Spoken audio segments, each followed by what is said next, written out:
When the pandemic first started, I think it was a scary time for a lot of us with a lot of anxiety.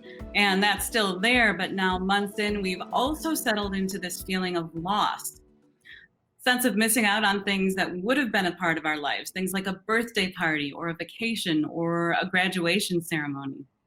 Hi, I'm Veronica Rickert, and this is Badger Talks.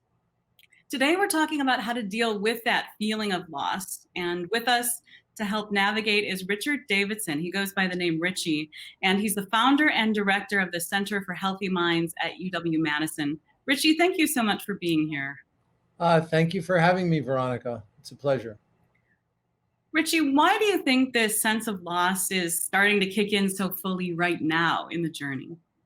Well, I think that the sense of loss is really a natural response. People are longing for activities and for social contact that they have been accustomed to. They have not experienced that in a normal way over the last 3 months. And I think people are getting a little tired of the pandemic and have a yearning to reconnect with others. And so when we are deprived of our usual social contact, having a sense of loss is, I think, quite natural.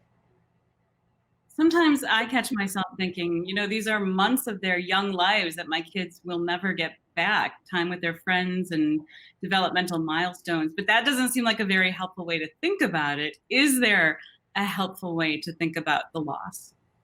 I think there is. First of all, children are really resilient in general. We know from neuroscientific research that they have a lot of neuroplasticity in the life of your child. I think that it's reasonable to assume that this will be a minor blip, and uh, 10 years from now, they will hardly remember it. And so I think that taking that longer view is really important. It doesn't diminish the difficulties with everyday life. And I think that one of the things I find helpful is to reflect on how the recommendations of our public health officials to physically distance is really an act of generosity. We are doing this not only for ourselves, but also for others.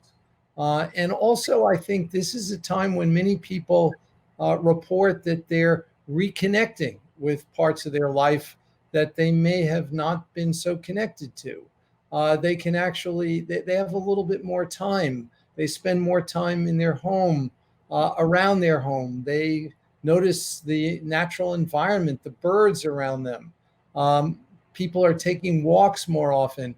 And I think if we can lean into this sense of appreciation for what we have, it could be helpful. Aside that appreciation, that gratitude, are there other habits of healthy minds that can help us get through this, that maybe will help us even beyond this pandemic when it's over?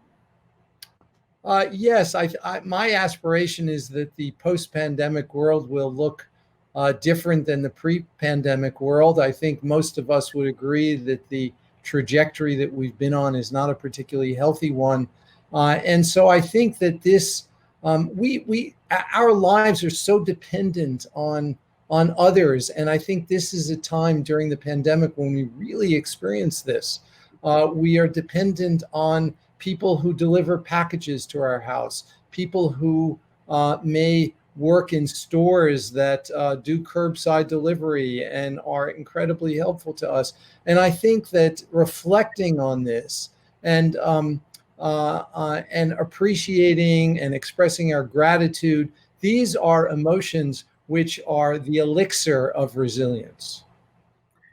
I try to at least tick 3 boxes every day: exercise, meditation, and getting enough sleep. What do you do? I do very much the same. I meditate every day. I exercise on most days. I try to get a decent amount of sleep. And I also try to sprinkle my day with short practices that really are about appreciation, appreciation for to be alive, appreciation for the people who are helpful, and so forth. Richie, thank you so much for joining us and for sharing all that today. You're most welcome. Thank you for having me. If you have questions for us or topic suggestions or want to comment on this Badger Talk, you can send us an email to covid19update@uc.wisc.edu. And for more information, you can go to covid19.impact.wisc.edu. This is Badger Talks.